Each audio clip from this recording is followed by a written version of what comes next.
But then scuffles break out with riot police. They attempt to divide and conquer. Indeed, Darren, this news just coming in. In fact, I'm just getting a chance to read the statement that's been issued now by the Interior Ministry. The first official reaction since the morning, blaming the outlawed Muslim Brotherhood group. The government, quick to seize the political capital, accused their longtime enemy of inciting unrest. The numbers estimates were around 20,000, but I cannot be that sure. We outnumbered them, which is a very new thing, a new experience to us. When we approached Tahrir Square, police tried to stop us, but our numbers just marched through them and they chanted peaceful, peaceful till they passed through all the police barriers. Definitely not the Muslim Brotherhood. Muslim Brotherhood announced that they will not be part of this.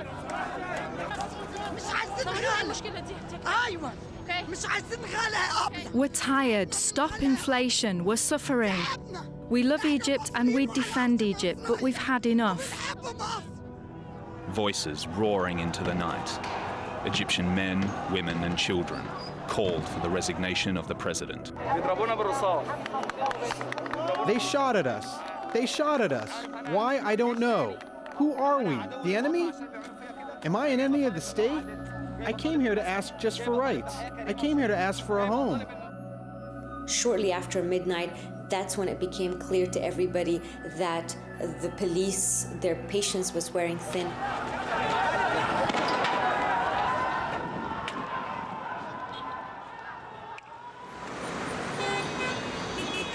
A new dawn in Cairo, and a policing strategy in Egypt on a whole new scale. After a day of mass protests in Egypt, the government has banned any further demonstrations. And there's a warning to activists of a tough crackdown if people do take to the streets again. Let it go! Let it go! I'm very close to the press syndicate. The scene itself was really calm, but right next to it is the Supreme Court, and there were a group of less than 1,000 protesters completely encircled by police. They beat them with the sticks and they shot tear gas bombs, and the whole demonstration was separated and they were running after protesters. So, Mona, are the police responding to violent protests from the crowd, or what are they doing? They're at a loss how to respond, so they are responding in the only way they know right now, which is beating up and completely turning violent and aggressive. Reports flood in of detentions and violence, changing the mood to one of defiance. Our reporters witness the use of excessive force. I actually have to move. I have to move. Protesters are pelting a riot squad truck with stones.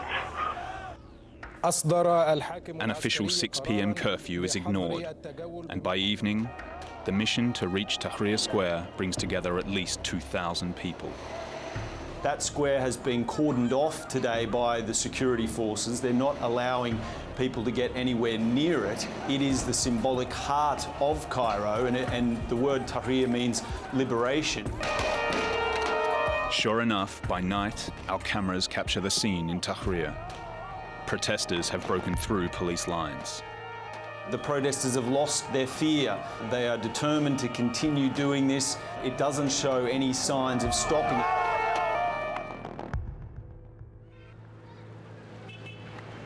News that several hundred Bedouin in the Sinai exchange gunfire with police proves this struggle no longer belongs to urbanite Egyptians.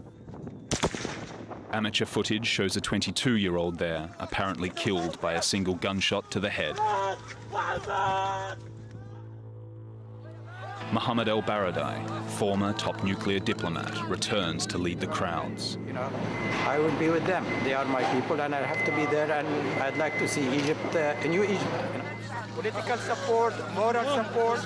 Up until this point, the protest movement has not had any specific leader to try and galvanise it and give it some kind of direction. Mohammed El-Baradei's arrival is going to be highly anticipated and is certainly something that President Mubarak will not be very happy to see him arrive. But on the coattails of a grassroots uprising, he no longer represents everyone out on the streets. Does it seem that confrontations have fizzled? With blood now on Egypt's streets, filming becomes difficult. attempts to block media coverage, which intensifies in days to come, as Al Jazeera and other journalists become the state's new scapegoats. سيدتي وسادتي، نظرا لما شهدته بعض المحافظات من أعمال الشغب والخروج على القانون.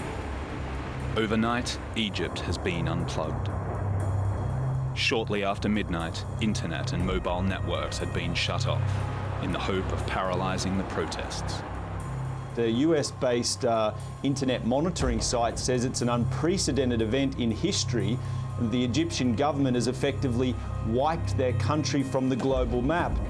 And that's when alarm bells started to go off, because as soon as we realized that the internet had gone down, we knew that the government was in a very desperate mode. It was in a serious mode, and it was about to confront perhaps one of the biggest challenges. Across the country, people had already agreed on more protests after prayers, calling for a day of rage. We've heard reports from eyewitnesses that undercover informants from the government have infiltrated all the mosques, particularly those known to have a large Muslim Brotherhood gathering.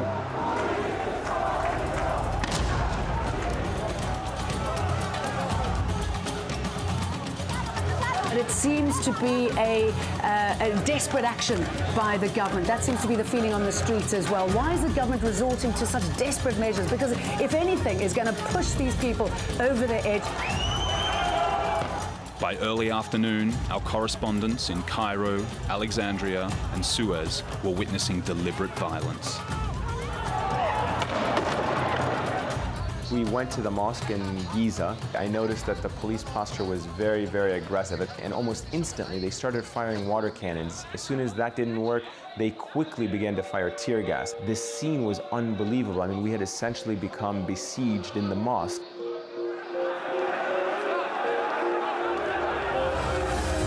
We are breaking into programming here on Al Jazeera, 11:45 GMT, about 1:45 in the afternoon in Cairo, Egypt. Live continuing coverage here on Al Jazeera of a day of mass protests. They called it a day of rage. It is fast turning into that. There were roughly 50,000 protesters as they walked through the streets of central Suez towards Al-Arba'in police station.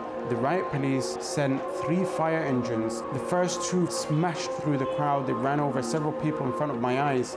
That disproportionate force seemed to me like the trigger that made swathe after swathe of protesters literally throw themselves at the thousands of state security personnel and riot police who had gathered. Medical workers in Suez count as many as 55 civilians and 15 policemen injured. Anger Friday told Mubarak and the watching world that actual regime change was the end goal, not simply the right to protest. It also announced the failure of the communications lockdown, as utter defiance and confrontation spread far from the capital. In Alexandria, 10 separate demonstrations with protesters chanting illegitimate. 100 took to the streets of the industrial town of Mahalla. Around 40,000 in Mansoura attempt to destroy ruling party offices. Thousands amassed in Damietta.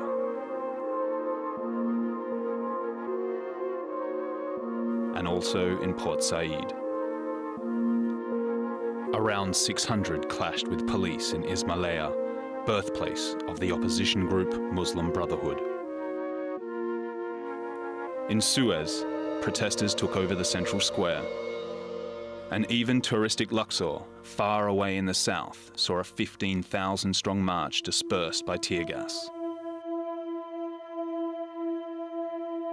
That looks like a trail of tear gas there being fired in the foreground. There comes another one coming down as well. This is extraordinary. This is the capital of Egypt on a Friday afternoon.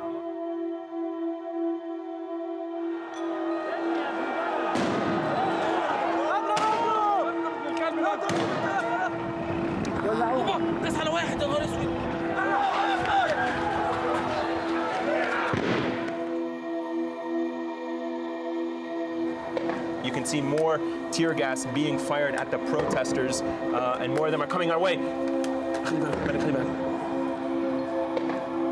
Yeah, sorry, Kamal. It's just where more tear gas canisters are being fired direction of our building, actually towards the protesters, and you can see.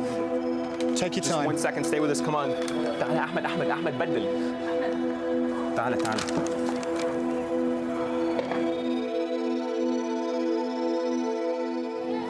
Now the situation is worsening here by the moment. I'm seeing, in fact, in front of me, a bloody body being carried through the streets, a march following it, people chanting, "There's